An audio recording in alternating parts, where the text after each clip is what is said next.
Hello everyone, it's Friday night and it is time for the Weekender once again. We've another packed show filled with a plethora of starter sets to get you into a whole host of games. Some classic fantasy miniatures for Hawkmoon, classic fantasy RPG for Conan, and some stunning sci-fi from Artel as well. Sit back, relax, your weekend starts here.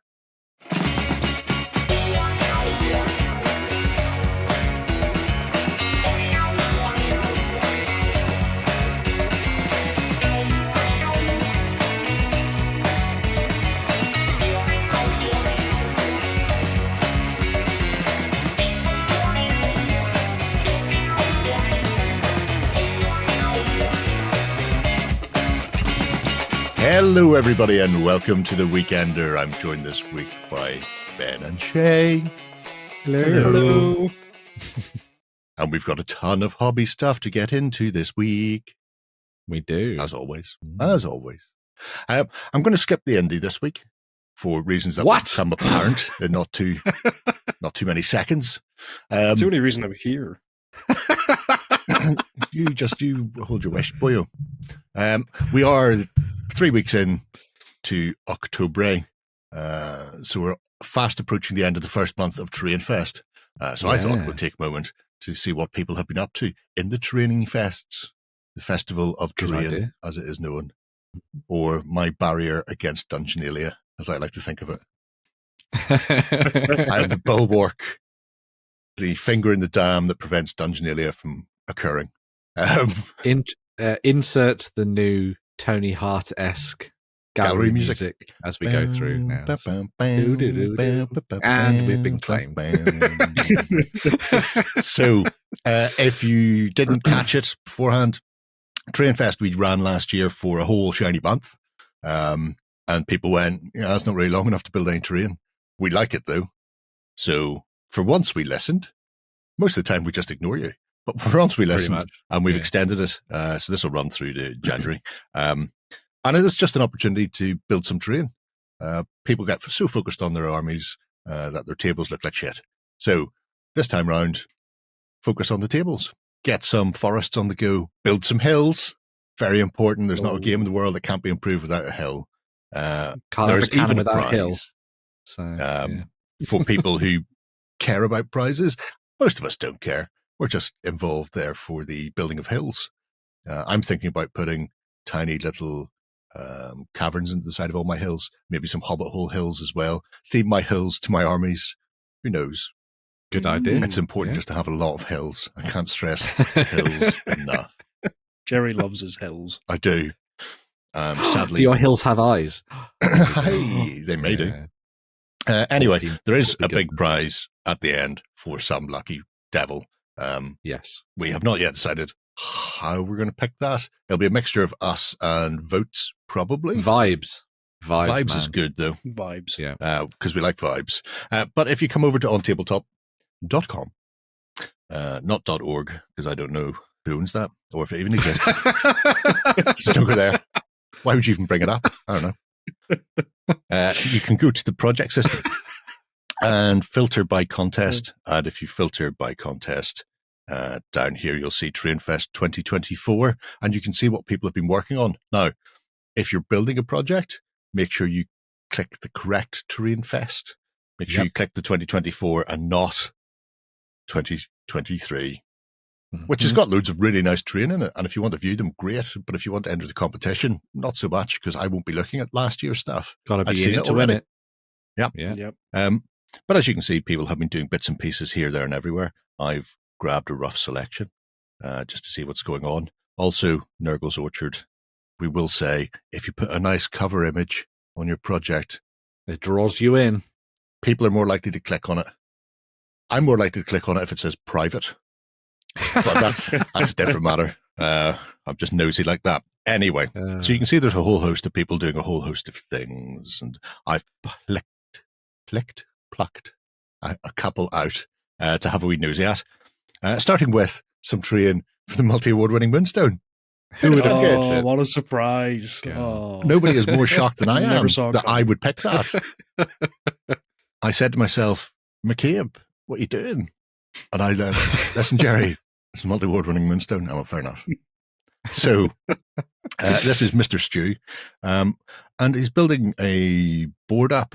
And as you can see, there's each of the projects I've picked, there's something different going on in them. Some people are building actual kits. Other people are scratch building everything.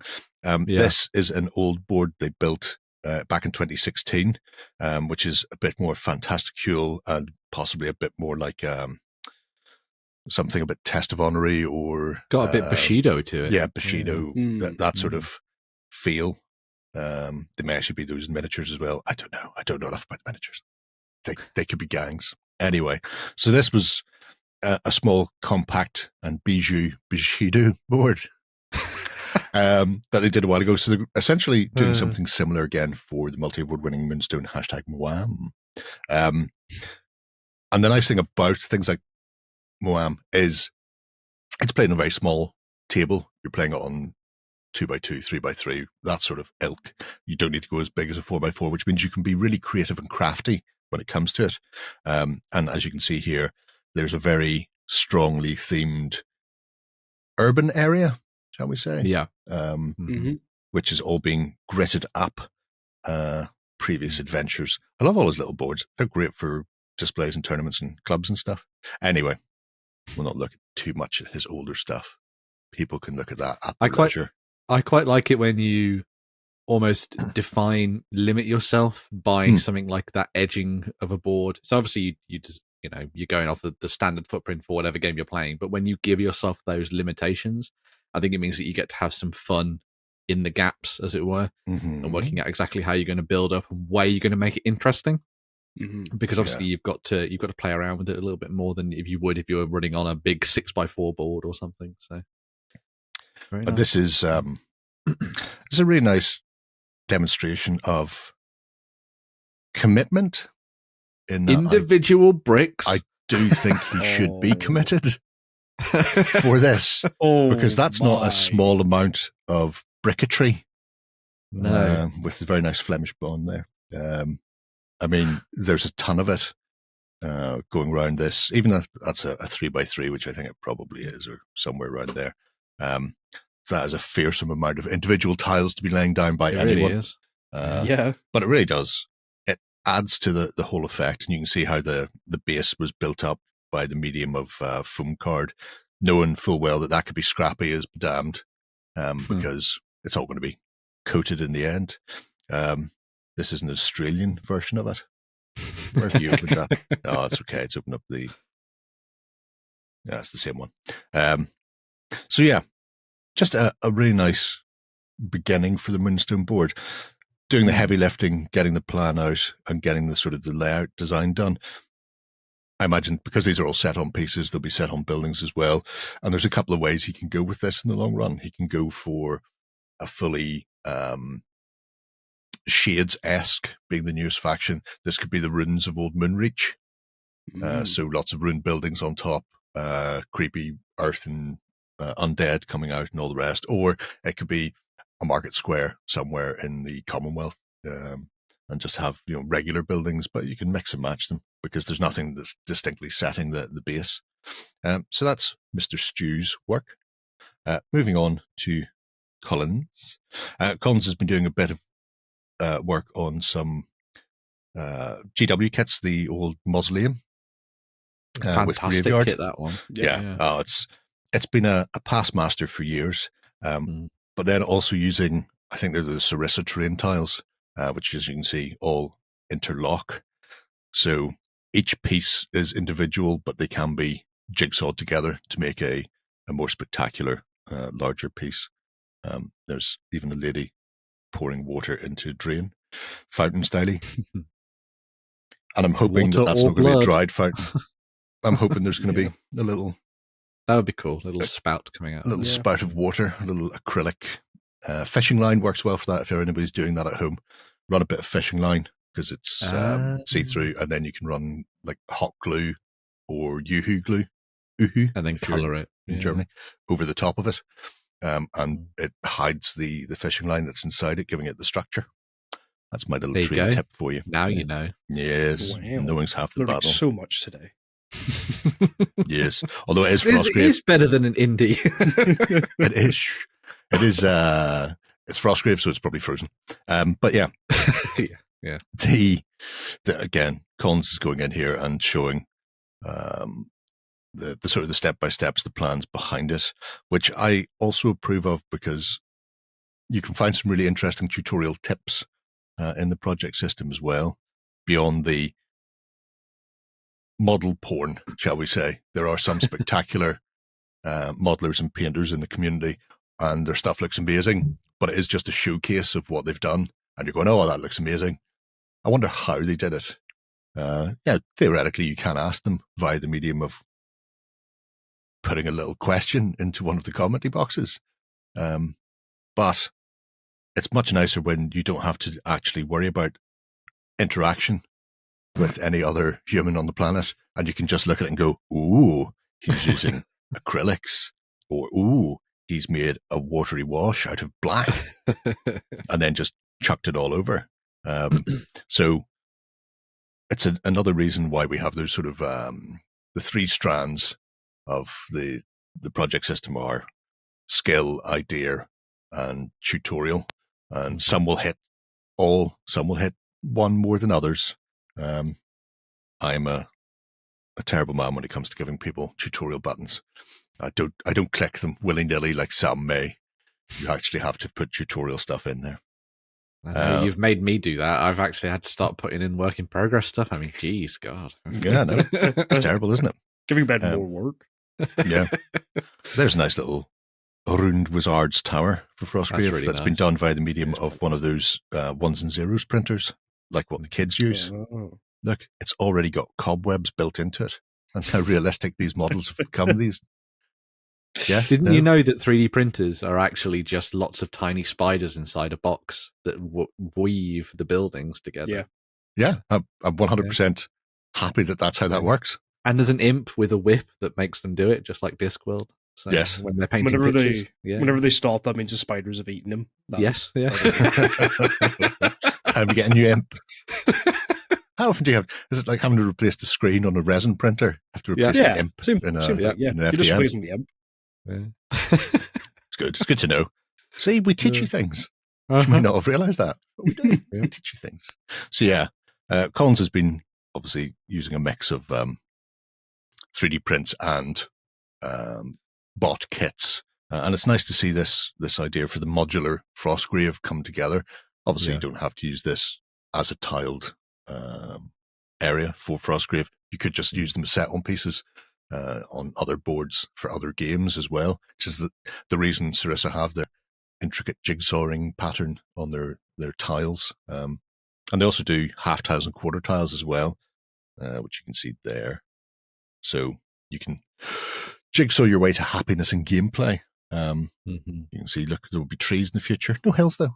No hills. Oh. Yeah. Disappointing. Very disappointed.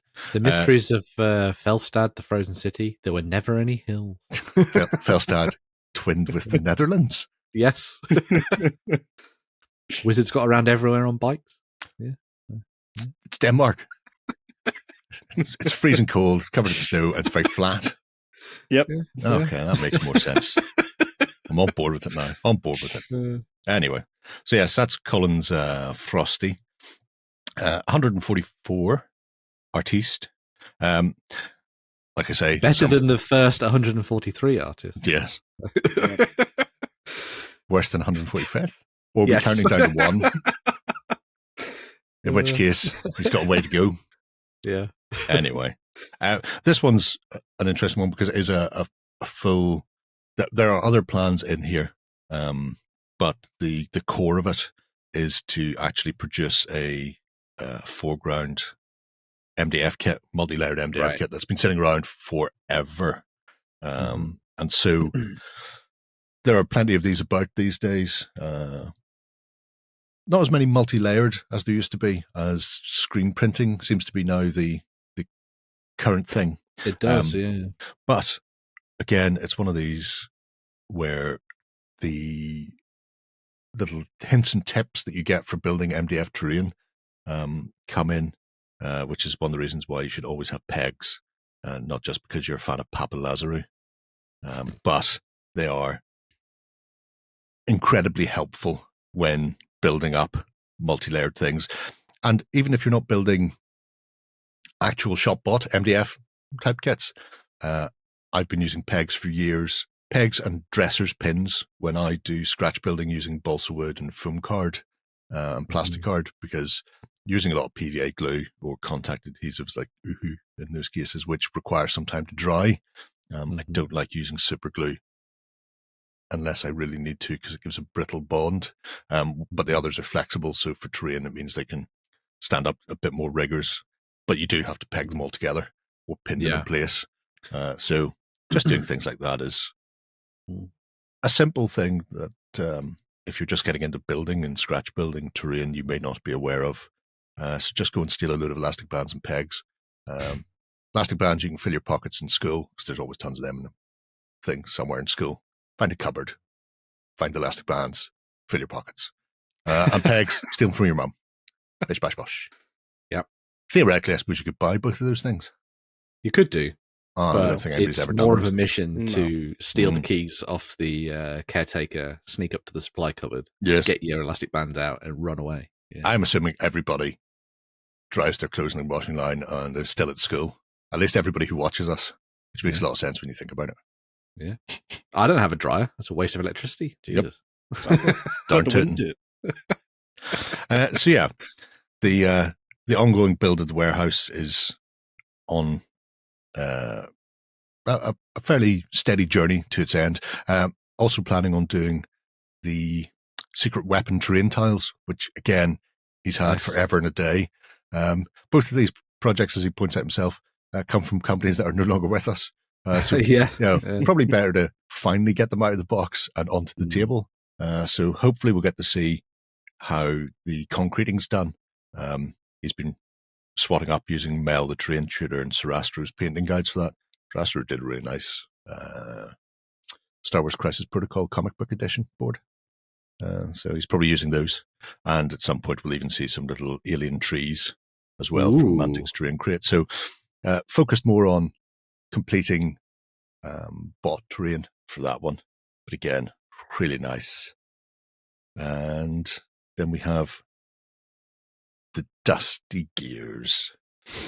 Dusty Creek, building a sheriff, and I've started the midway point here specifically because this shows off a proper full-on, I'm going to scratch build. Here's my plan.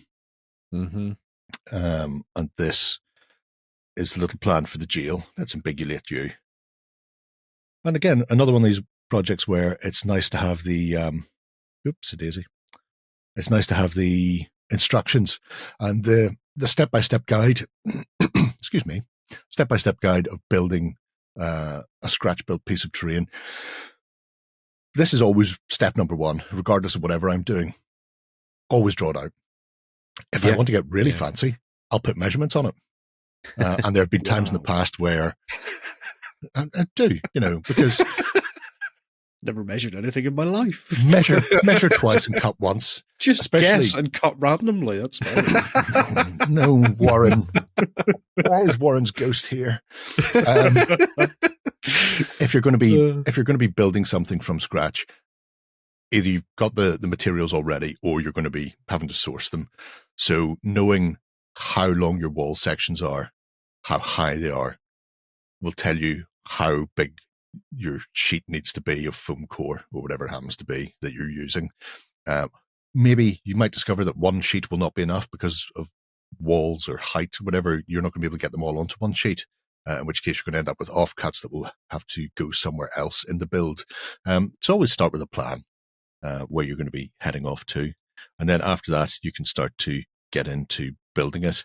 And this one I really enjoy because I don't have a jail for Western. We've got a few Western buildings kicking around, but we don't have a jail with a nice set of cages inside it, which is important because otherwise, how can I have a jailbreak?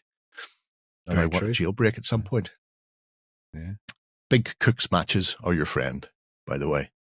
If you're not going to start using architectural styrene pieces and stuff like that, then just pre-made bars that you can just stick into your foam card and off you pop. which is always great. And then have it in And situ as a there. bonus, if you want to make it slightly more lethal, leave the tops of the matches on and just play around it and then just see what happens. If the building starts to burn, I mean, just That's how you know that they've attempted to blow the back door off and have gone a bit over the top. Yeah. Roll to see whether or not the prisoner survives. Interactive terrain. Yes. Yeah. But I really like what he's done here, and including the fact that the plan is to. Why does that open in the middle? I hear you, Google. Pick a direction. Either open at one end or the other, not in the middle. Anyway, I really like the textured walls. That's really cool. Yeah. The stucco adobe walls that you get Way Out West, and then his little ransomy pictures on the side. Wanted dead or alive. I think I'll just bring them dead. It's easier when they're not kicking. Yeah. I learned that from the Hateful Eight. Yep. You don't call me the Hangman. Nope. But even things like the sheriff's office and jail sign out front is really cool. And just shows there are obviously different skill levels for most people in the world. Not everybody's at the same. But get involved, get building and painting, enjoy yourself, and build something that you're going to end up using for your table, including, I mean, that, I'm not going to say that cook stove or heater is too close to, what's he need heat for?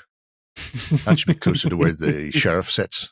But he is also going to include a little piss pot, he said, in the jail cell. So that's good. So all mod cons, they don't have to go in the corner anymore and then stand on their bed to make sure their feet don't get wet. And I appreciate that. So I really like seeing this one coming together.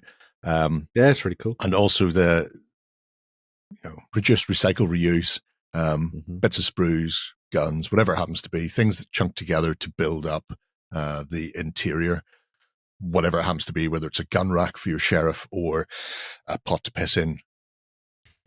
There are ways and means, and it just something we don't do enough of these days, the old crafting side of things. We used to build a lot of stuff whenever I was a kid, especially whenever just starting off in the hobby, because everything was non-existent. There weren't any, there physically were not any models that weren't resin and therefore expensive for a child. And then at some point, everybody's decided, if it doesn't come with a nice, a barcode on the back of it and a price tag attached, then it's not terrain. Just go and get some cereal boxes, build your village, go on with your life. But yeah, anyway, I digress. There's one very, very quick one before we leave TerrainFest for Orktober. Pandancer. He has decided to build a Brock, which I approve of in my heart of hearts, because Models is fighting me every step of the way on making a Brock for me, with such things as, if you pay me, I'll make it. You don't understand. Once you make it, I'll buy it. I'll wait till he's done before I criticize it, because I'm very good like that. But he has got the intrinsic Brockness of it all. For people who aren't aware of Brocks, they are a large communal area. It looks like a massive chimney made of dry stone. So no mortaring. It's all just stacked stone. And the wall is double breasted like this because it actually is a stairway that winds up to the upper levels. So essentially it's a giant multi-level dry stone building that you generally find in the Highlands and Islands. Watching over the sheep. Yes. So I'm liking where this is going, and like I say, when he's done, then I'll be back to tell him why he's wrong. But until that point, I'm going to get my vicarious brockage through Pandancer. So that's cool. And again, individual bricking. Bricking. Okay. He's got one of those fancy laser cutters. Or not laser cutter. One of the hot wire machines where you have like a bed and you go zip, zip, like like so a miter saw. Not all having to be done by hand. Yeah. So. Could you imagine doing that just brick by brick, just with a knife? God. Just constantly having to change the blades because they're always dulling. Oh, you'd go insane. Not saying you can't do it that way, but It's much easier when You're you've not got one of the fancy tabletop things. art. Yeah. No, tabletop world. Yeah. Either. Sculpt each brick by hand. It's the way to do it. So there you go, folks. That's a little look at what some people have been up to for TerrainFest. And I encourage you to get involved because I want to see more, especially anything vaguely fantastical. Because I've got a real crush on fantasy at the moment. I always do. It's my favorite genre to play in. It's much better than sci-fi. Much better. But I'm easy. I'll take anything. So show me what you can do with foam and a hill. Well, impress me. Always hills with you. Always hills. Got hills on the mind. I don't know why. All right. I think it's time for some news. Coming to you from the center of Northwestern Europe. Covering board games, war games, card games, and all that you love.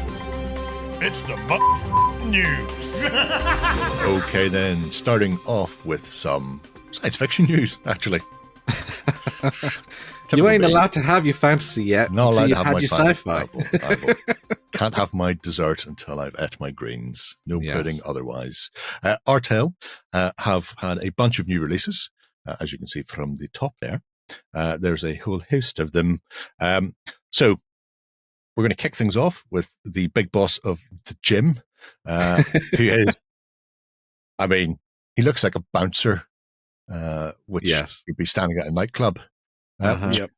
Weirdly enough, they have done a full band, including orc musicians and They have elf singers and all sorts. So he could actually be a nightclub bouncer orc. These are standing all, outside a meat factory in Germany, probably. Yep. That's these are all resin cast models, multi-part. As you can see, absolutely gorgeous sculpts. Now, he is unarmed. There are options with most of these models. Gun. He has a pistol option. So if you just want somebody who's a bit of a bruiser, a bit of a big bodyguard or bouncer, or just somebody you want to paint up for giggles, then there is the Nork. He is the most mild-mannered of all of the entrants of Artel's upcoming set of sci-fis. My next one is possibly my favorite for the time of the year. He is the Skullraiser headsman. However, I think with an appropriate paint job, that sack of skulls could be done up like some sort of evil, chaotic Father Christmas. Yes. He's got the robe. You just give it, that's all red. Ho, ho, ho, white trim, big bag of skulls that he hands out like candy to all the good boys and girls as things go. Again, really nice, crisp casts from them. Perfect, obviously, for 40k players, but also one-page rules or people who just want to do something particularly bizarre.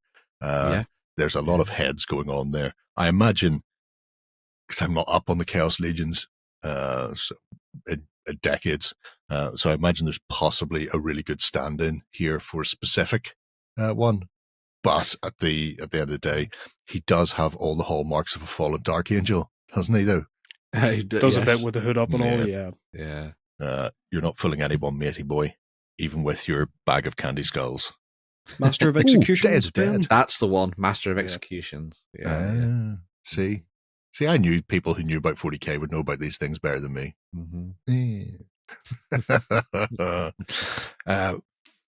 Up next is the Gorespite Overseer. She's actually a twin model, which we might see on a second picture. Is she in there, the Gore Vulture? She's included elsewhere in we'll see her later on then, because I've opened all the pictures and she lives in there somewhere. Obviously has a very, very, very big touch of the evil sister of battle about her. Anybody who's read Demon Fudge will be aware of just how vicious Sisters of Battle can be when they go all chaotic. And then the set of figures that have accompanying her, or rather she's accompanying them and just keeping them in line with a weaponed backside. So they are the Vulture Maidens or the Slaughter Maidens. So you've got a couple of different types of essentially the Sister Repentia, the nuns who have gone wrong and are now being self-flagellated / pushed into a joyful death to repent for their sins. Again, very heavy chaotic stylings on them, but at the same time, not so chaotic that you couldn't just run them as Repentia if you just want to run them as Repentia. Well, yeah, it's just a small sect of the ecclesiarchy that's gone a little bit weirder than the rest. There are enough options with some of the models that it's easier to hide the chaoticness on some of them with choices of heads, that sort of thing. Yeah. And as you can see, they've got a wicked set of weaponry. They really do. Possibly harder to, although again, the Imperium and their skulls, there's nothing to say that that's not a good, healthy skull to be stitched onto your little cap there. They love a good skull. As well as Repentia, these would be really good for jackals in World Eater armies. So they're kind of like their marauders, chaos cultists, and the packs on their backs are filled with the blood of chaos space marines who have fallen to Khorne that they pump into the bodies of the like venom. Yep. These are a whole force of chaos marauder beings. Yes, they are. No one cared who I was until I put on the mask. Yeah, that's because it's got somebody's skull stitched to it, love. You've gone wrong. Anyway, I was born in the blood. I can fix her. So there are a whole host of different models, as you can see here. The Gore Sister, the alternative build is this the demonic version. Pinhead here, she's gone seriously wrong. I mean, those are not small pins to be hammered into the skull, but they have an exceptionally spectacular look to them. Not as spectacular as these. I mean, I absolutely adore the big weapons. I think the old Repentia that GW did were great. The modern ones, not so much. They've lost their massive cleavy weapons, and this is why I'm thinking eviscerators and stuff. Yeah. If you go in here with a sharp knife, because these are resin, I imagine Artel will do standard ones at some point. But if you just go in with a sharp knife, you can remove some of the additional skulls and spiky bits and get it right back down. Because you will find that some of them, there's a good example. She's still got her rosary around her hand. In fact, I've got that model beside me. And it's a really, really nice figure for a Repentia with an absolute brutal eviscerator, not a wee teeny tiny thing that's hardly going to go through a guardsman at all.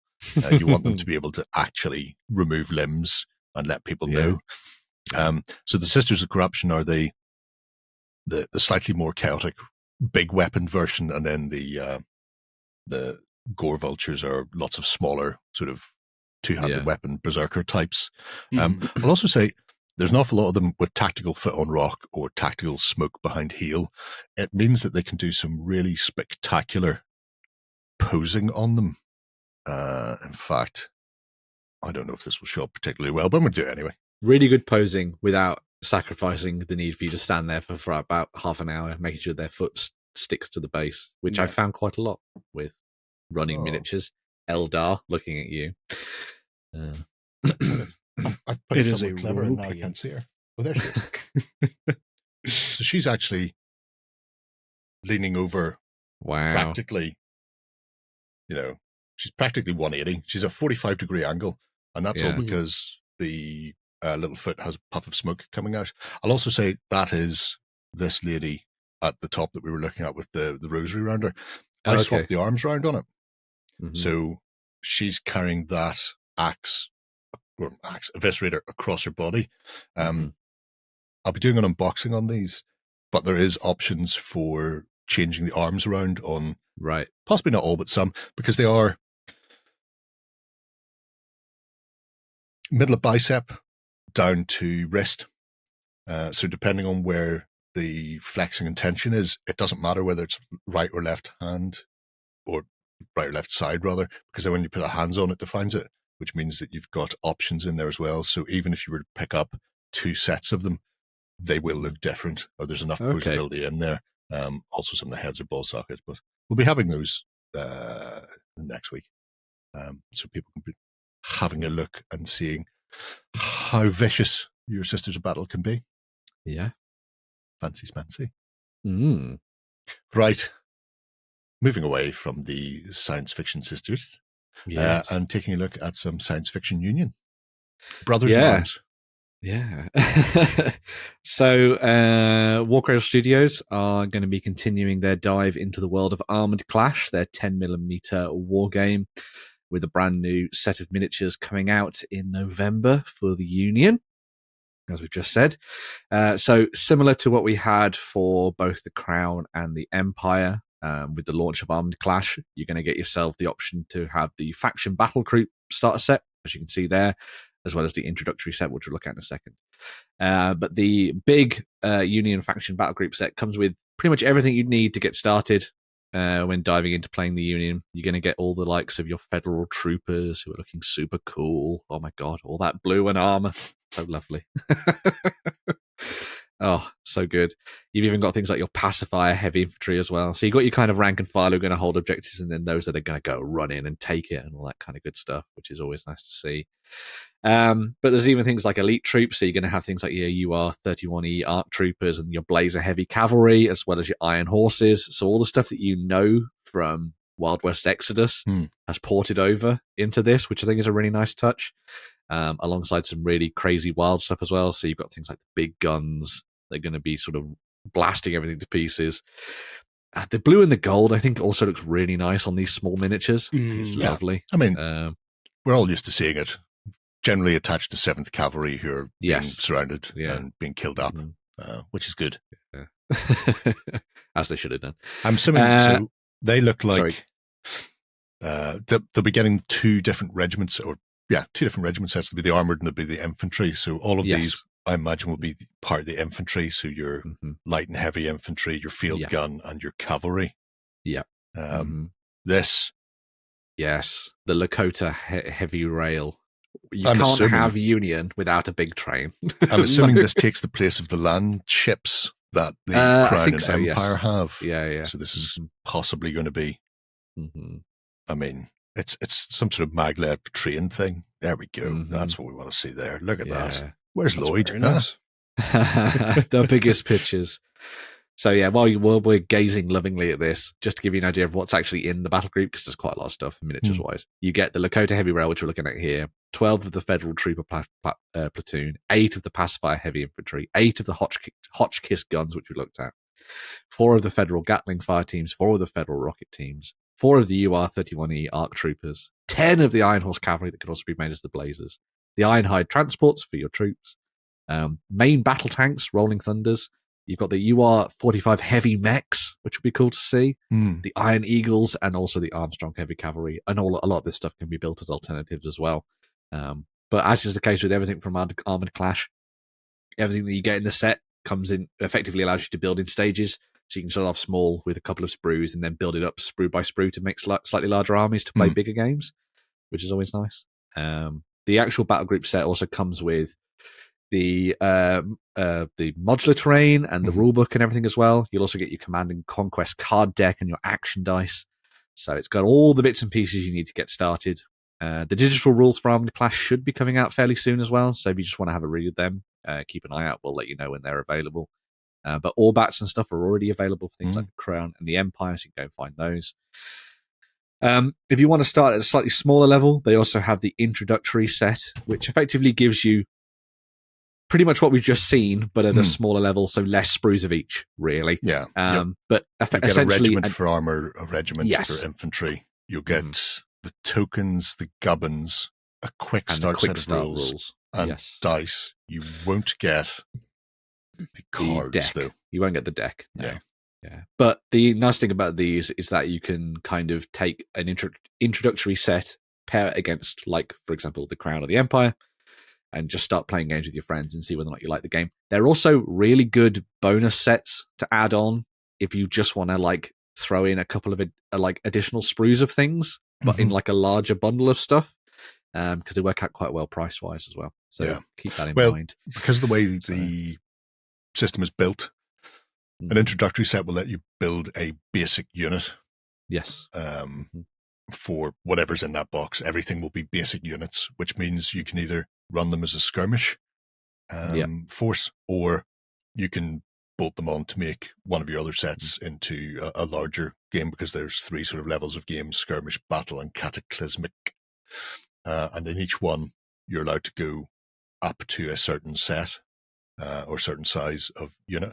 I will say, excuse me, even in smaller games, you can bolster units. Depending on the list you're running, you'll be given the option to bolster, and bolster lets you use a unit one size larger than you should be.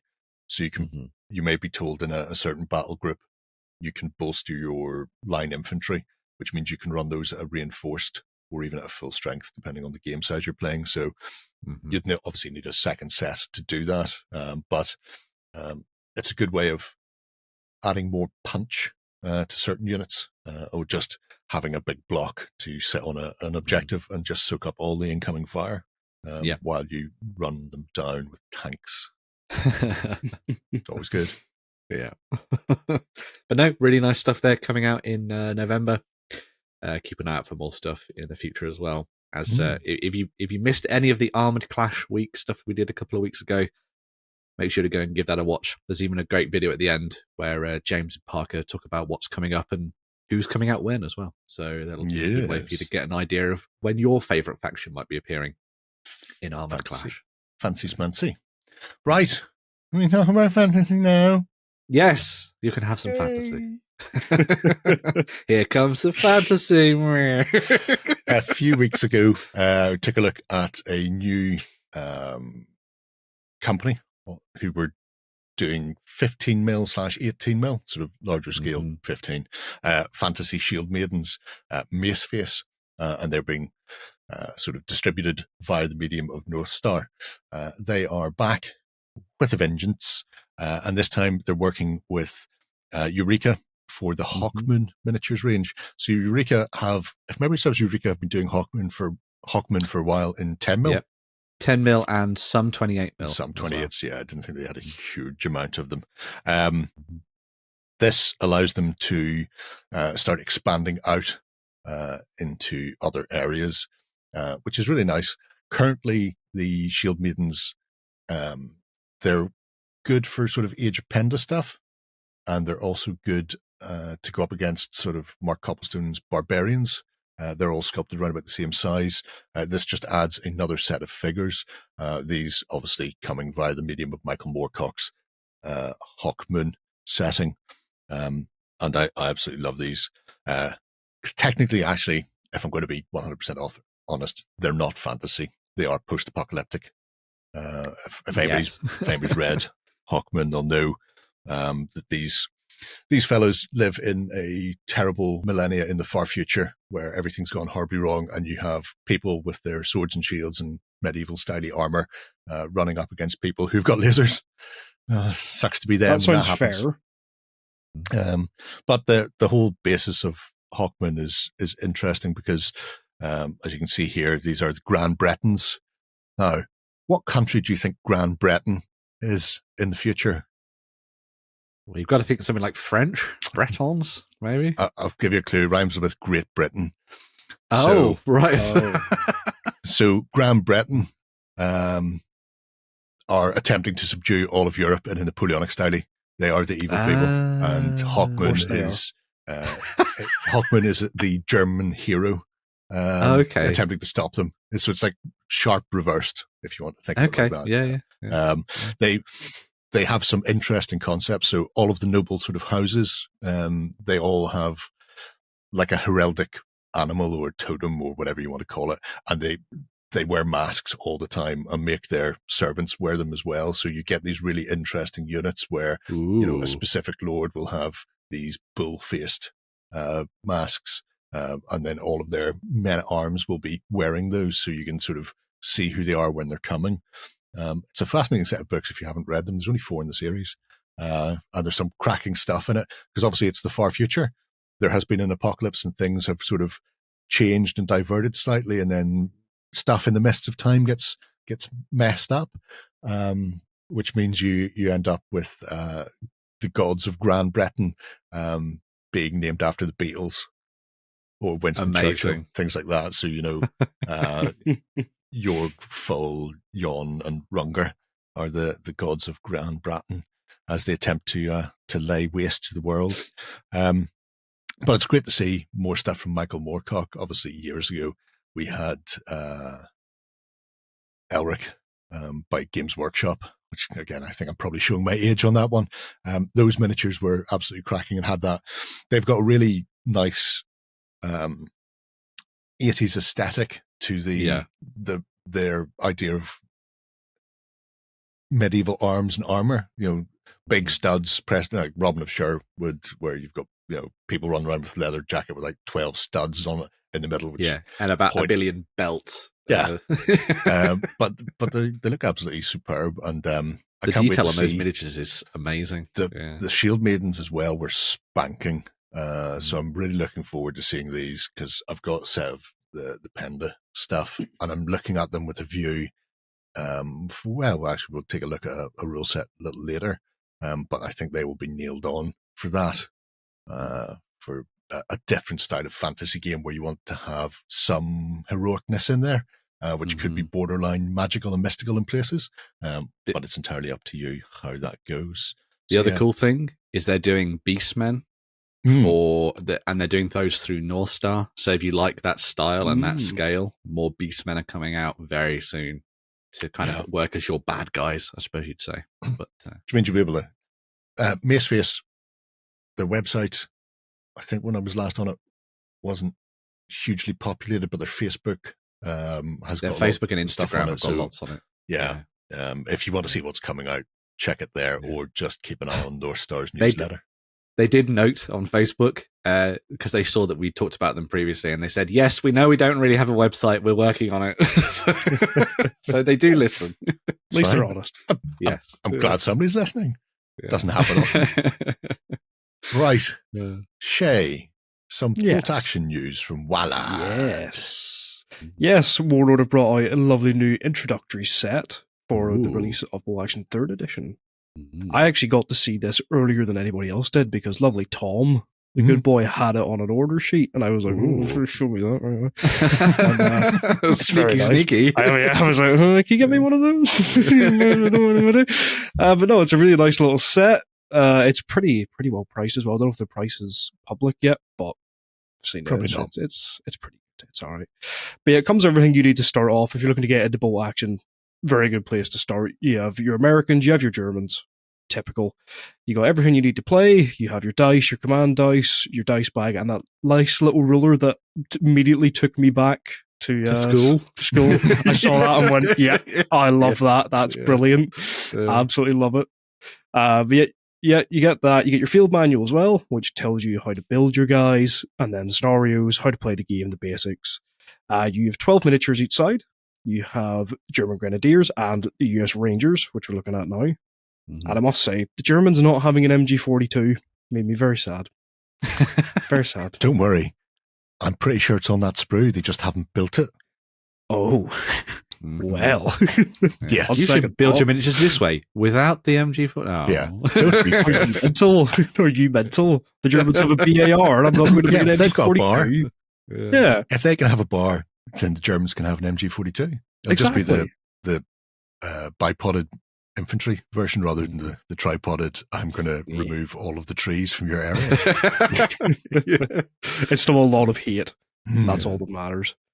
Yeah, I'm absolutely loving the 3rd edition stuff that's coming out. The new sculpts have been amazing. I've seen John build a ton of them at the minute, and absolutely all the new winter stuff. Look at that. Yeah. Look at this. Double-sided. I know, the farmhouse is back. And the farmhouse. Isn't that the one you got in Band of Brothers? Yeah, it's one getting everything. Every set has a farmhouse. It is modular to a certain degree, so you don't have to build it exactly like this, which means if you've got multiple ones, you can do them in various ways, which is good. It also works for everything from Napoleonics to World War II. So it is quite helpful. You could use it back a fair bit if you want to use it as like crofter cottages and stuff. The chimney you don't want to push it too far back, but the chimney is separate on the sprue. So if you don't put it on, you will have to do a bit of modeling work to hide where it should be, but you could then use it as something earlier again when they wouldn't have had a breasted chimney work like that. What I will say is if I can at some point organize a massive community project where anybody who's got these lying around the house and doesn't want them, we just push them all to Ben. Because I just dreamed of somebody waking up and 100 of them. On the I have door. 3. But they've done something nice with the introductory set, because obviously this is additional. But the introductory set also includes this, and this is the bottom of the box, which is actually a bunker. So, which is a really cool idea. You get a nice big chunky piece of terrain to cover. If you're just starting off playing, then you go, okay, well, here's a big chunky piece of terrain to block half the table, and you can put it in the middle or wherever you need to.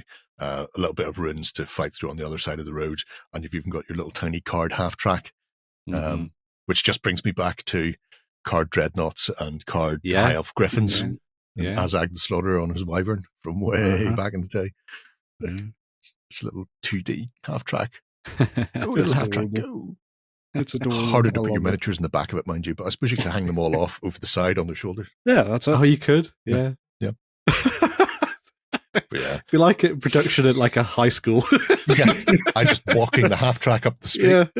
All carrying it under their arm. I think it's a great idea to have a lower price point. I mean, Band of Brothers / Battle of the Bulge are not particularly high, although I suppose with Band now being replaced with Battle of the Bulge has a fair amount of stuff in it if you're just starting out. It's not a terrible price point already. It's really already pretty well priced. I suppose this one is really the person who's 100% a wargamer, but mostly fantasy and very unsure as to whether or not they're going to never tried something like that before. Exactly. Yeah. This is a really easy entry level, I suppose, more than anything else. Just drop people in there and let them try it and see what they make of it. 3 dice aside. That's all you need. That's all you need. Pardon me. Right. Not the only thing from Warlord, though. No. We also have the Armies of Germany book. Dun, dun, dun. We all knew it was going to be the first one. We all knew. We all know the Germans are the favourites because they are the most popular. Let's be honest. They just are. It's the aesthetic. It's the German aesthetic that gets everybody. Look at them on that cover. You can't say they may have done some very bad things. It's all the Hugo Boss. They looked good doing it. Hugo Boss made sure they looked good when they did it. Yeah, absolutely. Yeah. It was a cracking set of uniforms, especially those big coats. Oh, God, yeah, can't get enough of them. Absolutely brilliant. But yeah, the Armies of German book of Germany book of German book. Yes, I completely agree. Comes with your typical stuff. You got your army list. You got a lot of nice little art. A lot of set pieces from Warlord themselves on the game. Tanks. That's not going to be readable, is it? Oh man, it's all tanks. Apparently, someone that I did see in the comments of the Beast of War post said that the 360 turret or the 360-degree machine gun on one of the Stugs is back. Oh, that's good. Don't know if that had gone or not, but someone was joking about it in the comments, so I assume that's back. I'm trying to read that, but my eyes, oh Lord, my eyes, it's not going to work. But this, I mean, obviously, they're going to be replacing all of the armies books, and you do get the potted history as well. So it will give you a good idea of who fought where, when, and how. But you see here the new way that they've set up the army lists as well, which makes a lot of sense. Rather than having 6 entries for the Stug 3, and each one being almost identical, they just go, here they all are together, here's the cost, and then underneath it will tell you what the difference might be, if there is any, in certain things, which is, I just think, a neater way of doing stuff. Yeah, more than having 17 types of Stug. Yeah. Nobody needs to see the same stat line reproduced 7 times on one page. It's a pointless waste of ink, and there's only so much ink in the world, I believe. I'm not sure. They changed the type of oil on this Stug. Considering how much ink costs for my printer, I'm assuming that there's a finite amount of ink in the world, and that's why it's so expensive. So, there's only so many octopuses you can squeeze. Yep. That's it. Ring them out. It's not like a cow. Yeah. You just go to just that comes out. That's not how that works. I see there was once again a nice little miniature if you pre-order the book as well. Yeah, beautiful little miniature. Snipe, was it Car 98? By the looks of it. Yeah, Scope Car 98. Joseph Allerberger doing his Allerberger with some nice little camouflage camo netting. She can't go wrong. On an umbrella. Yeah.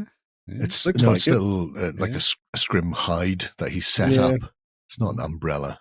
It is an umbrella. They called it a camouflage draped umbrella. Oh, I don't care what they did. Is it? It could be. I mean, that's actually a great idea. It's a pop-up camouflage tent. Yeah. God. Oh yeah. Oh no. I'm gonna have some terrible ideas for camping next time. See, he's got Edelweiss. It's his mountain trip on his field cap. Yeah. I'm always fascinated where they get these from, because they're always named and they're always, or generally they are somebody who has been recognized in some way, whether it's a Congressional Medal of Honor winner or VC winner, that sort of thing.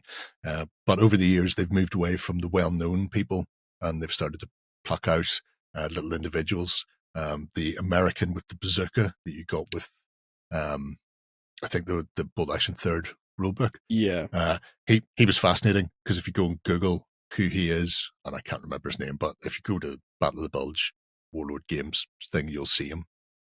He ran back and forward from one side of the street to the other. It was like, run out, run across, check on some people from another squad who were being attacked, fire some bazooka shots at attack, run out of ammo, run back across the street for more ammo, fire some more shots. And he just kept doing this over and over as he attempting to fend off and rescue as many people as he could. Wow. I imagine Josef Allerberger has got a similar sort of history as well. So want to wiki later on if you're unaware of who he is. I would have done it earlier, but I'm not that well prepared. This is extracurricular reading for you to dive into. It's homework, viewers. Oh, yes, homework. Right. Up next, we're going to be taking a look at some more sci-fi with Infinity, Shay. Yes, so Infinity are bringing out a lovely little essentials set for the release of N5. For another sort of like the Bolt Action Introduction set to get new players into it. Lower price point, not as much in it as the big boxes you would usually get on the big boxes, but still a good little place to start. If you're not sure about getting into Infinity, you want a smaller price point to get into it, give it a try. This is the box to get, basically. But it comes with everything you need for 2 players to play the game. So you get your little quick start rule guide that gives you the rules for both the factions in the box, so Pan-Oceania or Pano and JSA. You get your little map, you get a little bit of terrain, all the tokens you need. Not as cool of a ruler. Minus points there. Doesn't remind you of school days. No, not quite. It's too high tech. Quite. Yeah, that's it. It's over here in Northern Ireland. We don't have that high tech stuff.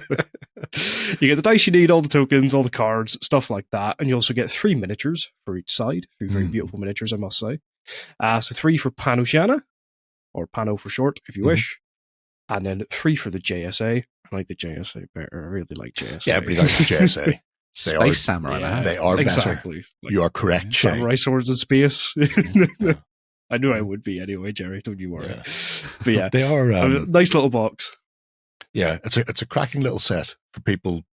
I mean, one of the things I see leveled at Infinity is cost of entry and the depth of the rules, which are huge, to say the least. They tried to throttle that back with Code 1. Code 1, yeah. Essentials is going to be taking over from Code 1, I think, for introducing people to Infinity. These are slightly older models than the shiny new golf game. But as you can see, even though they're older, they're still absolutely cracking.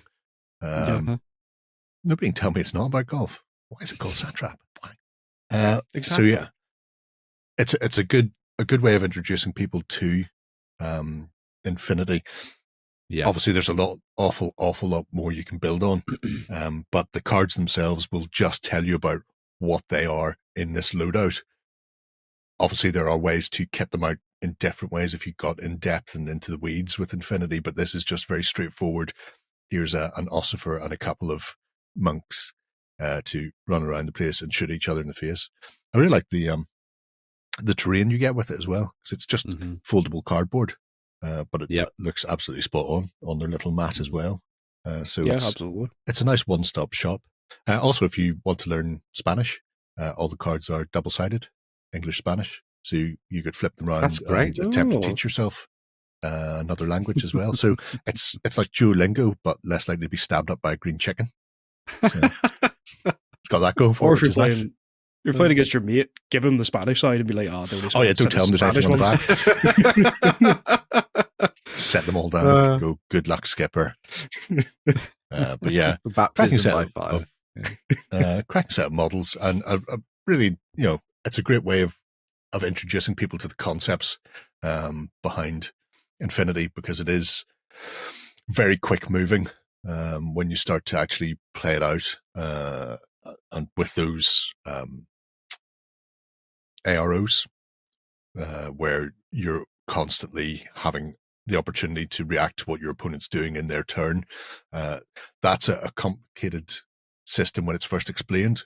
Once you've actually played through and learned it, it's relatively simple. You just have to go, can I see what reaction would I make if somebody's attempting to stab me in the face? I'd back up or run around a corner or shoot him in the face, things like that.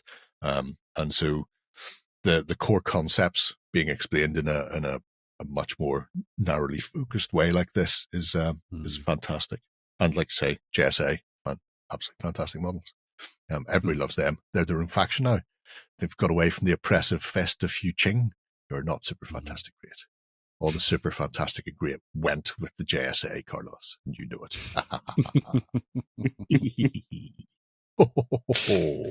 Anyway, I digress. I'm going to stay with Samurai of a Sword. Yes. Go on then. So this is kind of a story I wanted Justin to do, just because I kind of wanted to shove him into a bit of immersion therapy so that he can talk about this. But a new spider-focused... Yes, this is exactly why. A new spider-focused warband is coming out for GCT's Bushido. This is another of their themed warbands to kind of launch a faction. So the Awoken are coming to the game very, very shortly. And this is the set for Joyless Smiles and Dark Eyes. And it features a bunch of spider-possessed humans who have been twisted into new forms. So you've got a lot of them who have gone a little bit man-spider. Rather than Spider-Man. Yes. Because all these terrible, creepy crawlies have been working their way through the world of Bushido and infecting the general populace and turning them to these horrifying beasts, as you can see here. What's even nicer about this, I suppose nice is the wrong word, is that in the lore, a lot of these seemingly normal-looking humans might actually have spiders boiling up inside them as their skin writhes and pops, and then eventually, if you kill them, they might burst out into a swarm of spiders that runs across the table to eat the rest of your kinsmen.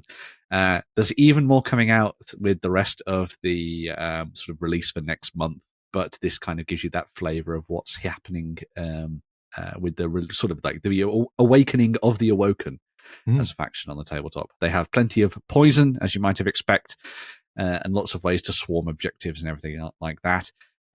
Sticking with the theme of spiders, they're also doing a set of terrain that matches alongside them as well. So if you want to properly spiderify your boards, then you can do so with all of these lovely bits, including all of those wonderful shrines and bamboo bits that have been taken over by bulging egg sacs.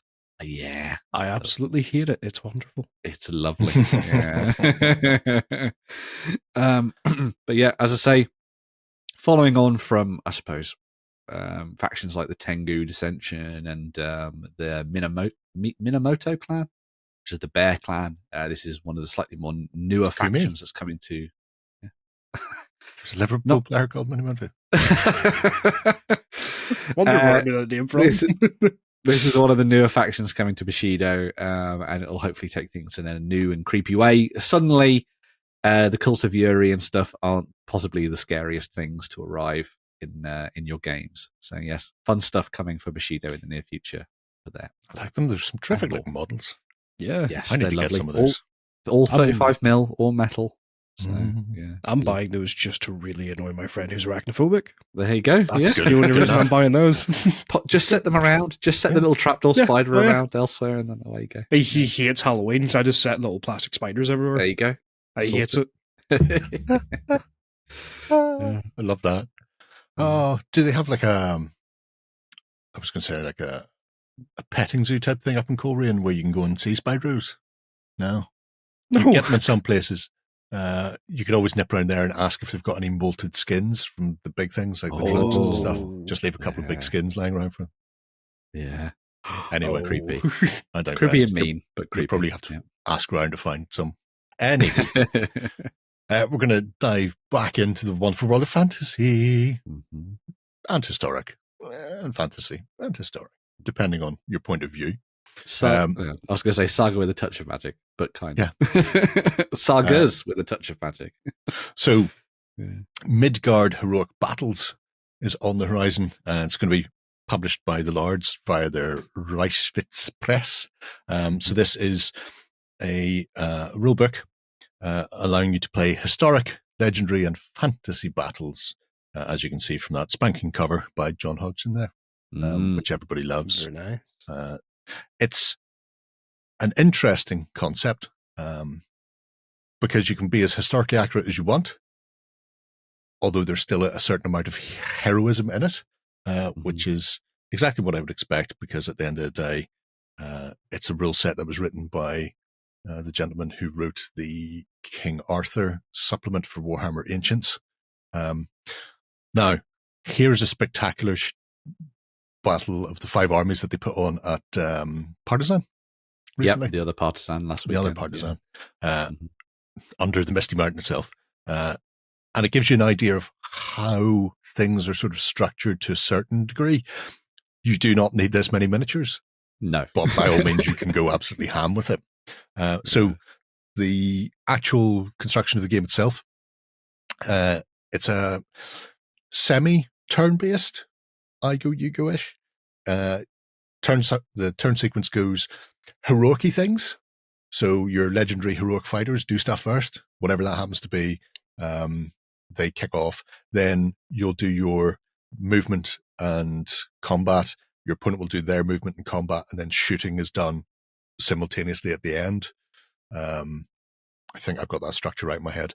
But when you're building your force, apparently 2 Saga warbands put together gives you a roughly equal amount of figures aside.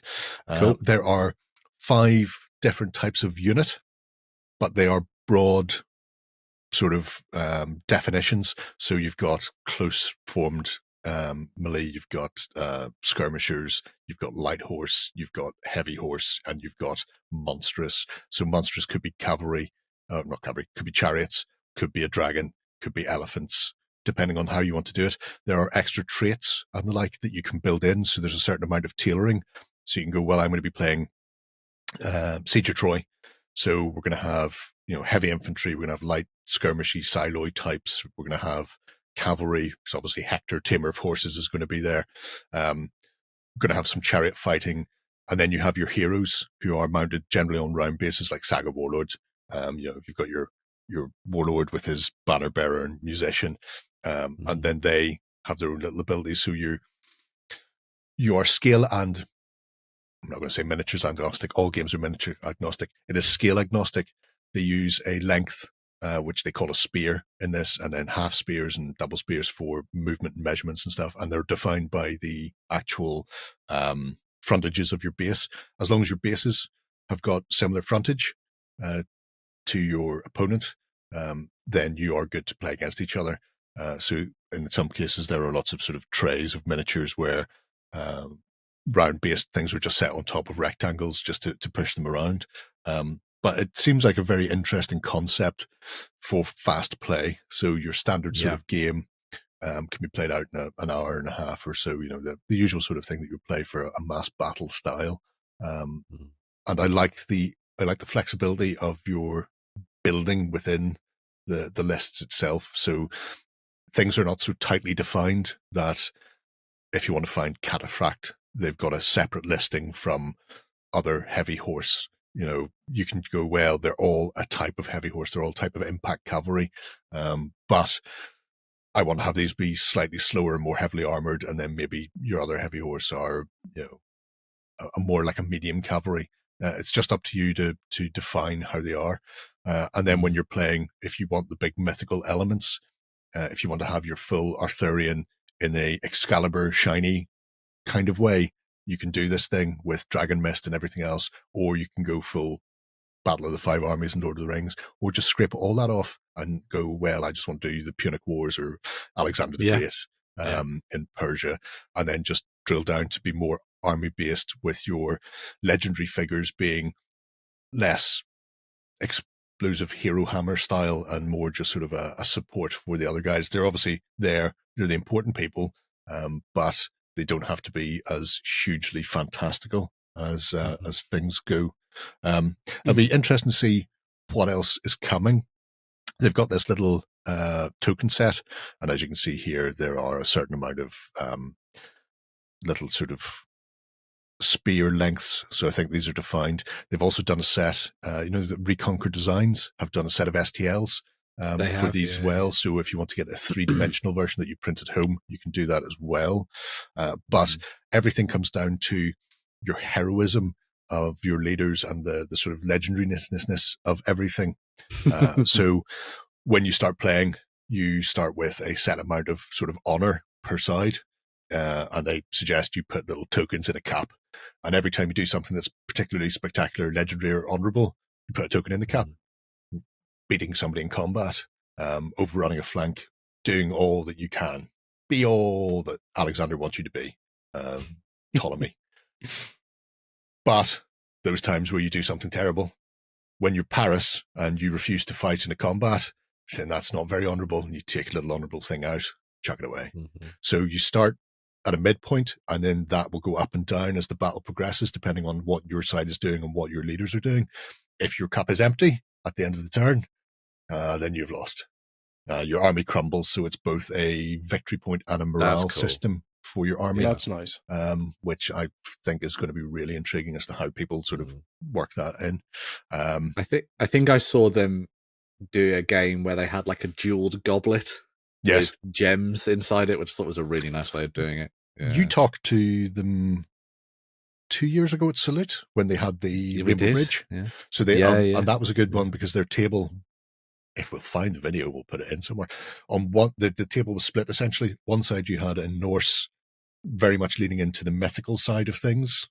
And on the other side, they had a purely historical game. They did, yes. That's how it was. So they were showing, and they may even have been in 2 scales as well. Don't hold me to that. They used the Pender miniatures in Big 18 for the smaller game, and then they used just a variety of different Norse miniatures. I think it was for the actual Midgard Rainbow Bridge. Yeah. But the idea is, because like I said, it's called Midgard Heroic. The idea is it sits between sort of heaven and hell. We are the Middle Earth in the middle, and you can push whatever way you want. If you want to stay solely in the historical realms with a little bit of legendary leaders, you can do that. And if you want to really push the mythical side, frost giants and all, then you can definitely do that as well. So it seems to have intrigued a lot of people.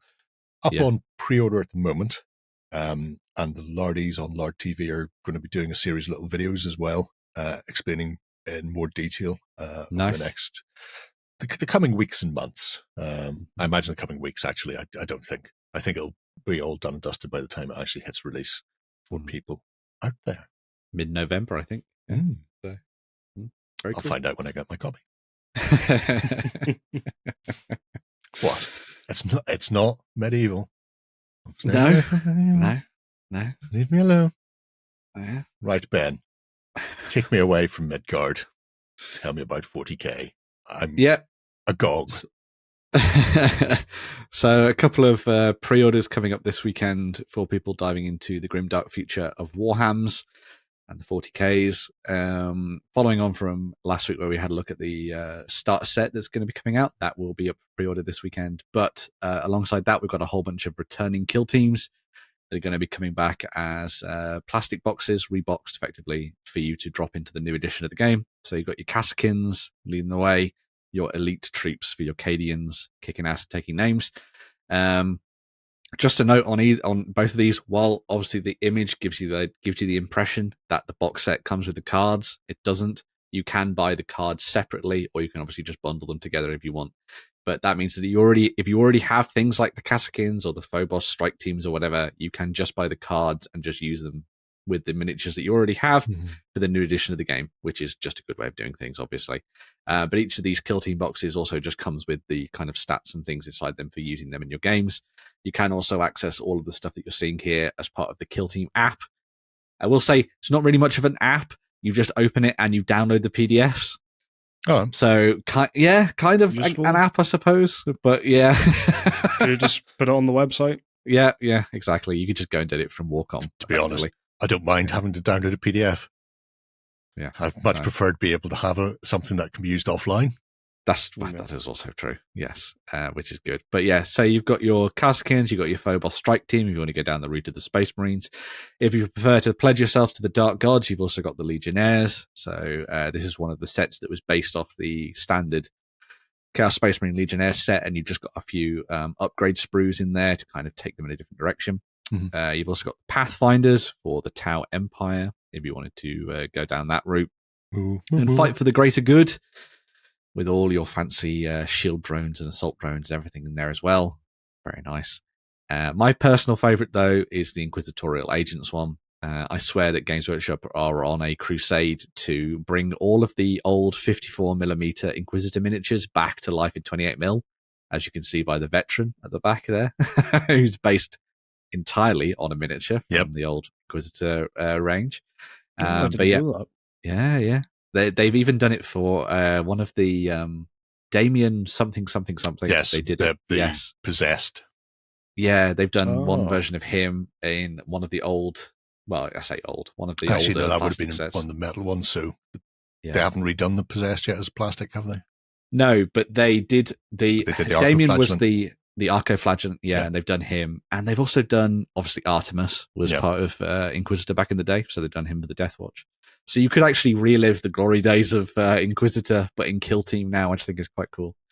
But yes, sans an actual Inquisitor, you can also just play as the Inquisitorial Agents doing fun stuff.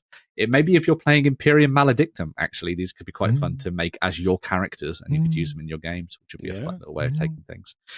If you want to go down the RPG route with miniatures, which Jerry would say is a bad idea. But there we go.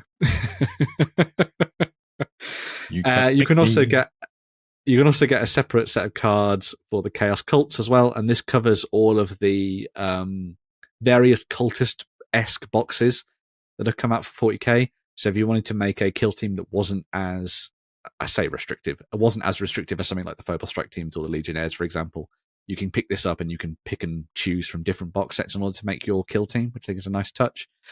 And then last but not least, the actual starter set is up for pre-order this weekend as well. So if you looked at this last week and you were like, that sounds cool, it's actually going to be up for you to get your hands on this Saturday. So you'll be able to pre-order this, probably on a 2-week pre-order window, as they tend to be nowadays. But you get your 2 kill teams in there for the Space Marines and the Plague Marines, based on the old Warhammer Heroes box sets that they did in Japan and beyond. Now they're available separately in this set as well. And you also get the MDF terrain that we talked about last week as well, with the screen printing on it and all your tokens and all the bits and bobs. And again, it seems to be a theme for this week, a kind of starter handbook that will guide you into playing the game rather than giving you everything to sort of to drown you right out of the box, which is good. So yes, fun stuff there for those people who want to dive into Kill Team. I'm excited because this weekend's probably going to be the announcement that pre-orders for next week will be the new Warhammer Underworlds box set. Ooh, Age of Sigmar, better than 40k. Screw you guys. There we go. Don't think you're going to hear any complaints on me on that one. No. Although I will say, round bases. Right, that's enough news.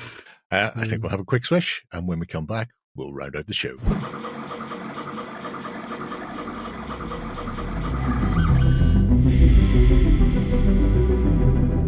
Okay, then. So we're going to be taking a look at something a little bit different for the 3D printing. And Benjamin has gone all Eldritchy. I have. Yes. Normally that is accompanied by the word horror. At least in this house. Eldritch horror. Yeah. Is it horrifying? Well, this involves ones and zeros, so it might be slightly horrifying to you, just Jerry, but we'll see. But so this is Eldritch Foundry, so you could make yourself something Lovecraftian. So these folks are in a similar ilk to the likes of Hero Forge and stuff. They allow you to craft and develop your own characters and such that you might want to use in your role-playing games, skirmish games, and beyond. And they are working towards a new addition to their program, their system, which effectively allows you to make tabletop-ready pre-colored miniatures using their program. So you'll be able to build them as you would normally do, and then you'll be able to dive into coloring them and using all sorts of different techniques and stuff like that in order to make them look as fancy as you like. What I think is quite nice about what they've done with the system is that it uses the techniques they've added into the program, or will add into the program as they sort of go through the Kickstarter process, is they're using it to mimic certain techniques from painting by hand. So you'll have things like dry brushing techniques, wet blending, and all that kind of thing, and that will come through in the miniatures. Yeah, so it's some really nice little bits and pieces in there. So it's not just block coloring, which initially sort of came out with other programs and stuff. They're kind of going in to try and make it so that you can kind of get as near to those techniques on your miniatures as possible. And obviously this is really good for people who want to dive in and play role-playing games or skirmish games where you particularly want a certain character to look a certain way. So obviously for us wargamers or stuff that might have huge armies made up of billions and billions of miniatures, 3D printing every single one of those in full color is pretty tough. But if you wanted to dive in and just have one hero or one character in your warband, or just an entire adventuring group or something, this would be a great way for you to go. And the actual system, as you can see, is all set up for you to dive in and just play around with it. They have a whole bunch of really good presets, so you effectively start off by choosing your heritage, and then from there you can give them weapons and armor and all sorts of different things, and you can pose them in different ways, have them on different bases. They have a couple of different Kobolds are dragon-faced. All my kobolds are dog-faced bastards, not dragon-faced. Yeah, not World of Warcraft themed, yeah. So there you go. You got a deep dweller. That's Lovecraftian. You can go down that route. So I really like that they've covered all of the standard heritages and lineages for your D&D characters, but they've also added in loads of the slightly more esoteric stuff in there as well. So you can go for like a mind flayer type character if you really wanted to, and sort of take it in that direction. And all the different elements are all customizable, so you can change their arms and all that kind of stuff as well. You can change their posing, choose different weapons, and the sort of options they give you for printing, because they can do it all in-house for you. So you pay, as you can see there, $25. They're probably about £20 for a character miniature that's entirely unique to you, which I think is a really good price, to be honest. But you can also just get the STL file. I love that you're just making Cthulhu. It's not just Cthulhu. Cthulhu does not have a spike for a hand. That's how you can tell it's not. Which would make Cthulhu so much better if he did. Yeah. Could you imagine if he had a spike for a hand, though? He could ritually kill everybody himself. He wouldn't have to get cultists to do it. Yeah. But someday he will. You can also get the STL files for, I think it's like $5. And then you can just print it off at home if you want. So if you've got a reasonably good 3D printer that you know is going to do the quality that you like, you can just go down that route and have it done that way as well, if you like as well. They also have the option for printing mega miniatures. So if you want to like XL the figure to just paint it, you have that option as well, which I think is really cool. Are you making him into a fantasy American footballer? Yeah. You can't stop me. But yeah, it's a really fun little system. I think if you're into role-playing games and stuff like that, this is definitely one that you want to go and check out, have a play with. If nothing else, just have a play with the system as Jerry's doing here, and just tinker around with it and add bits and pieces and see what you can come up with. And then if you and your group of role players really like the idea of sort of going down this route, maybe band together and share the cost for your miniatures and stuff, and have some fun with it. But yeah, as I say, the Kickstarter is just around the corner. There'll be a link down in the show notes that you can sort of click on for when it goes live. And the way that they're kind of doing this is that you'll be able to dive in and he's a musical football player. Yes. You'll be able to dive in and he's a kicker, so he only comes on every so often, and the rest of the time he just sits playing his banjo on the sideline. Yeah, the cheerleaders. Yeah. So yes, you'll be able to. I was about to say, but you have to tinker on your guitar, which is not what we're doing. No, you'll be able to sign up for the Kickstarter. Yes. And when it goes live, there's some early bird offers on there, which will give you discounts on certain sets of miniatures, so either individuals through to full sets of 4 or 5 or whatever, which is kind of about the same amount of miniatures that you'd have needed for an adventuring party in a typical D&D game or whatever. And then you'll be able to get those at a cut down price, and they'll be full color and all that kind of stuff. So it'll be a really nice way for you to dive in and get stuff early doors for this. But as you can see, Jerry is having quite a lot of fun with the Eldritch Foundry system. We found our cover image. There we go. We don't explain it at all. You missed the square bases. I was looking for them, but I couldn't. I just seen round. Go to base. All around. Left. Oh. No, go to the base bit, the bit you were in before. I wasn't. The one below pose. Yes. The one below pose. On the far left side. Man, come on. Yeah. That's square? side by square. Where? On the left. Beside base. Oh, over here. I wasn't even looking that far. I was looking over here. Where these were. But over here. Oh no, you won't put them on hexagonal if you're going to be playing some sort of sports game. Yeah, true. Ancient relic. Proper directional movement. Yes. Yeah. There you go. Looks like he's run out of the cultist circle as well. There you go. Sweet. Yeah. Like candy. Well, Jerry's made his favourite miniature, so dive in, have some fun. Check out all the links down below to the Kickstarter as well. Play around with the system that they've designed, and maybe you'll find an opportunity to make your new role-playing character that will last at least 4 sessions before being killed by the DM in full color. So yes, very good. It's a beautiful, beautiful dream. But you know what'll happen? You'll design it, you'll die in game, and then it'll be delivered. Yes. Yep. So now you have to repaint it as a ghost. Best to wait until it arrives before you actually start playing it. Yes. Or find a game where you don't get killed off easily. GURPS Goblins, that's a good one. It's I think it's technically impossible to kill a goblin in that game. So go Victoriana Steampunk Goblin, go. And a fun time will be had by all. You can, Ben said, we'll pop it in the show notes below. There's the Notify Me's up for when it goes live. If you want to see what they're planning on doing with the color bit, or you can just go and tinker and make your whole set of Mind Flaying Cthulhu's to play your fantasy football game. Exactly. I've got to put something up against Warren's Aztecs in our fantasy Dreadball. Yeah. Maybe it'll be those.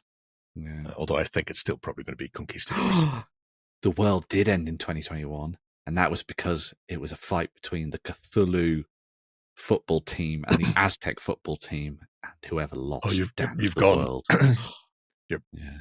It's Mayan calendar, so it wouldn't be the Aztecs. Oh, Mayan calendar. Sorry. You'll upset people. Oh, well. They'll all be upsetted. I think you're fired. Also 2012, not 2021. You got the right shut up. Order. Right. Time is a concept. Time to take a look at a couple of concepts on Kickstarter. We're going to be starting off with the Longsnouts by Carlos, and I'm not going to pronounce the rest of his name because it's triple barreled, and I'll just do it in my service. Pérez Bugedo, if you say so. But they tell you that, and then it'll turn out that some of those will be pronounced like H's and things instead, and I'll get very confused.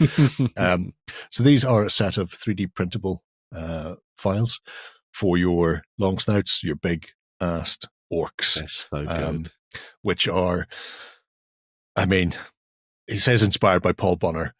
They look like they've just stepped out of Paul Bonner artwork, especially if people are aware of some of the stuff he's done in the past for both his Middle-earthy type things, his GW styly, and even the Rackham orcs all have, especially his Rackham Mongol orcs had a very, very similar facial structure to them, which is absolutely spectacular. These will allow you to make a set of 32mm figures, so standard 28 these days with explosions. Look, 25 mil square base, like God intended. But they are multi-part modular, as you see there. So there was somewhere in the region of 230 bits that you can play around with to make both your rank and file and your commands in here. And obviously there will therefore be 230 by factorial possibilities of build. I'm not going to do that maths because I hate maths. People who like maths get them as well. But you can see they've got everything you need if you want to build a whole multi-part orc army on the table for something like Midgard heroic battles, for example, or Saga, for example. You've got your spear, shield, sword and board, daggers, including some really nasty looking shivs in amongst them as well as the big maces. So you can go absolutely ham on clubbing people to death. And then when it comes to individualizing people, you've got various foodstuffs, which shows, I think, that orcs are French. Yes. Oh my God. Interesting. I do like Paul does a lot of Celtic motifs with some of his stuff, and you see this carried across on things like the shields and on the daggers here with the sort of the almost spiral like quins design on the sword blades, which is really nice, and it's a gorgeous set of parts. If you are all about the 3D printing, you'll be able to put together a massive force that will look absolutely spectacular. As you can see, they're already starting to unlock stretch goals, which means you're going to have a bit more variation in there as well, including given I'm trying to remember how they used to describe that in Warhammer. The middle wicket was an ancient curse, and they used to talk about it all the time. Anyway, you'll be able to do that. Curse your enemy. But yeah, so they have this very distinctive Celtic look. And I mean, if you fancy an orc army that's a classic looking orc army, but updated for the modern day, then Carlos' set here is absolutely spectacular. Really, and it's going great guns, the big Caranks as well. Look at them go. I mean, I would be not adverse to having an army of these, it has to be said. Just for something like Kings of War. I think this would be a really nice orc set to go alongside the Riftforged as the more barbaric, lesser orcs who get pushed to the front first and then butchered horribly. So yes, already hammered through stretch goals, including the funny bits. You two can now have frying pans. Let's do a whole unit of frying pan wielding. Samwise made it work, so why can't an orc? Well, obviously they've learned from the Hobbit who hit them. It's like, we need to get more of those vicious flat melee weapons, which can be used both as a shield and as a means of attack. What's quite nice about this as well is that if you're not into the 3D printing thing, because this is done so well and it's funded, they have commercial license elements as well. So the likelihood is we're going to see a lot of people on Etsy, for example, doing these as 3D printable bits. So you'll potentially be able to get them physically from people in the near future as well, which is good. Hopefully, all things being equal, and if Carlos is watching this, and I have no doubt that he isn't, but if somebody wants to pass the message across, at the end of it, when it's funded, if they do an update with the details for the commercial license holders, it means you don't have to go hunting, because they've obviously bought them from him. And it would be great if there was just one place where you go, here's everybody who's actually got a commercial license, and therefore you can find the one closest to you to get, because they are just absolutely gorgeous. I mean, can you imagine, look at that, lovely horde of orcs coming at you over the horizon. I really want to do orcs again. I'm going to do orcs. We'll get my ogres finished first. But as you can see, there's a ton of fun in there. And obviously it's a real labour of love from Carlos. 12 days left on it, already funded. Oh my, look at that. Is that 30? Cherry's loving 2, 4, 6, 7. 35. That's proper units on proper bases. Sweet to the beat. Yes, 12 days left, already funded. If you fancy doing a bit of the old school Norkage using the new school 1s and 0s, then this is definitely a way to go. And it's only going to get better look at this. Mhm. Romans, they go to the house and then get eaten, apparently. Oh, double pan action. Right, enough of that. Oh. We have another bit of fantasy news for Kickstarter. And this one's very close to your heart, Ben. Oh, God. Yeah, I love myself some Conan. And so it was great to see Monolith Edition launching their role-playing game on Kickstarter for Conan, the Hyborian Age. So previous to this, Conan and the role-playing game was associated with Modiphius. This steps away from their mechanics and takes it in a new direction with a new unique set of rules that they've designed for this. So not 2d20. It still uses poly dice though, which is always nice to see. This is also a departure from their board game as well, because as they say in their Kickstarter, they could very easily have just tried to port over the board game rules into the role-playing game and sort of make it easy, but they've tried to make it a little bit more bespoke and unique for people who want to dive into the game as well. So Conan the Hyborian Age, set in a period of history where Conan now sits on the throne of Aquilonia, as is traditional for quite a lot of games set around Conan. So it falls to you as new heroes and villains and scoundrels to go out and adventure. And there's a real focus in the mechanics on it being a heroic, proper sword and sorcery, very Conan-esque adventure where it's all about, you know, glory and battle and securing riches, defeating terrifying monsters from the beyond, delving into tombs, battling strange warlocks and wizards, and coming out the other side, probably backstabbing each other at the same time, as you do, because that's the nature of Conan's world. There is a free quick start for you to dive into and check out, which is also very good. Comes with a full adventure and pre-generated characters as well, so definitely give it a go. But mechanically, what I really like about French. Yes, exactly. I have both at the same time.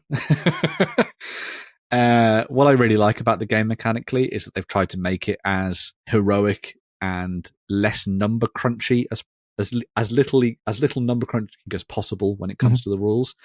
For example, the actual way that it plays out is zone-based combat, so nothing's 25 meters away or 18 meters away. It's all close, medium, far, which is something obviously we've seen in other role-playing games. It just makes combat so much easier and more fluid, especially in the mind's eye. And it means that you're less kind of like, well, actually, I think you'll find that I'm 5 feet behind him on his left, so he can't see me here. And it's like, well, yeah, screw off. Combat as well is also really fun because it's all based on, it's very quick and simple. So you have a dice value associated with next to a stat that you'll roll, and then you'll be using that to defeat an opponent's threshold effectively. And then when it comes to combat, because you're meant to be heroes, minions die in their droves. So they have separate stat blocks for sort of basic minions that you'll fight against. So it might be like regular bandits on the road. And then the bandit chief will have a health value that you'll then have to kind of whittle down as well. Kind of, so he fits the kind of hero villain theme that you might expect in your games. But then what's really nice in the actual stat blocks for your heroes, well, for your enemies that you're fighting, is that you'll have variable thresholds and damage and stuff that they can deal out. So rather than have, for example, a bandit stat for when you're starting out in the game and then one for later on, they've melded it all into the one stat block for that character or that foe that you're facing, so that on the fly you can adjust your encounters. So if things are going really badly for the party, you could kind of tone down the enemies in mid-fight and make it so it's quick and easy for them to sort of like get out of dodge and that kind of thing. Or if it's going too easy for the party, you can make it slightly more challenging for them on the fly, which I think is a really nice touch. And that's all catered for with the likes of the GM screen and stuff that they've added into this campaign. When it comes to the actual books and what you get, there's the core book itself, which contains all the rules that you need. There's also advanced rules in there for sort of adding weapon styles and stuff into combat, as well as magic and sorcery if you want to go down that route.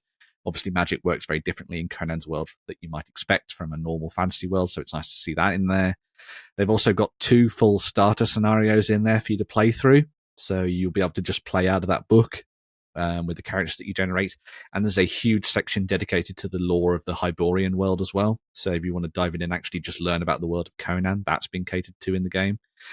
There's also 2 additional books. So you've got the the Tales of the Hyborian Age volumes 1 and 2. They come with a huge amount of pre-written adventures by a whole bunch of different authors. So they've dived in and told loads of stories that are, in some cases, very alongside Conan's own adventures. So you might find some that take place in the tower with something that looks suspiciously like an elephant and things like that, and stuff, but also new tales in there as well. You can also get yourself a bunch of dice sets and things. I may have plumped for that when I dived in to get this. Yes. And also the GM screen and everything that comes with really nice sort of stuff for GMs while they're trying to kind of come up with things on the fly in the middle of encounters.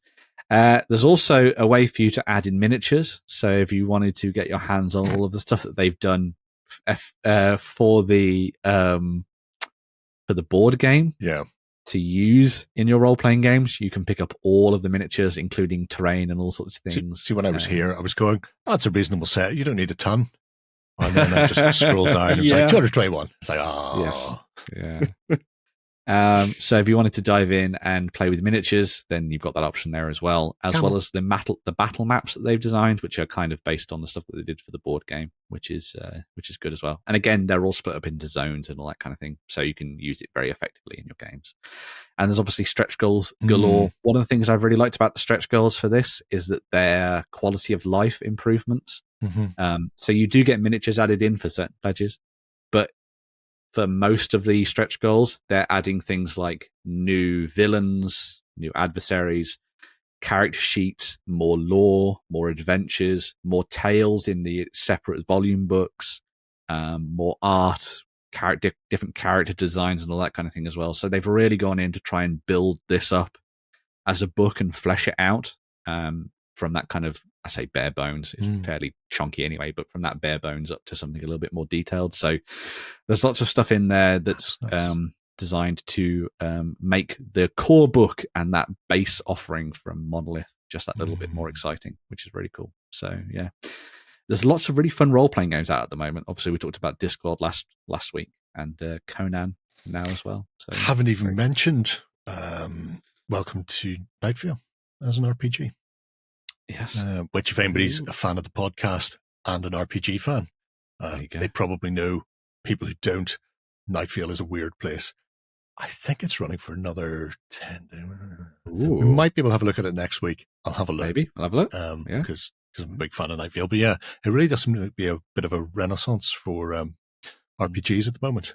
And especially RPGs that aren't stamped 5e or D&D Beyond or whatever it happens. They're not 5e, they're not D&D, they're not associated with another system. They're making unique systems and mechanics that fit the setting, which I think is incredibly important to getting over the feel of a role-playing game. Yeah. So, yeah.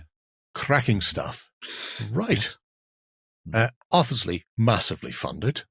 And there are 11 whole shiny days to go. So at this point, you're just trying to unlock more things for Ben. Yes, fuel me. Maybe same as me and Jerry last week for Discworld. Maybe they'll make that posters one of the canvassy posters that a lot of people are doing at the moment. I could drape that behind me. Yep. I know how much Lloyd loves me draping things behind me. It's good. It's good times. Right. That's enough of us for this week. We shall return next Friday for more of the same. However, if that's too far away, join us on Sunday morning, the XLBS, where our Cult of Games members can listen to us witter away the wee small hours of Sunday morning over at OnTableTop.com. If you're not already a cultist, you can get a 30-day free trial. Until then, have a great week of gaming. Bye-bye. Go ahead and check out our other content on screen now. And while you're at it, why not hit subscribe and remember to ding our dong. Go on, you know you want to click it. Go on.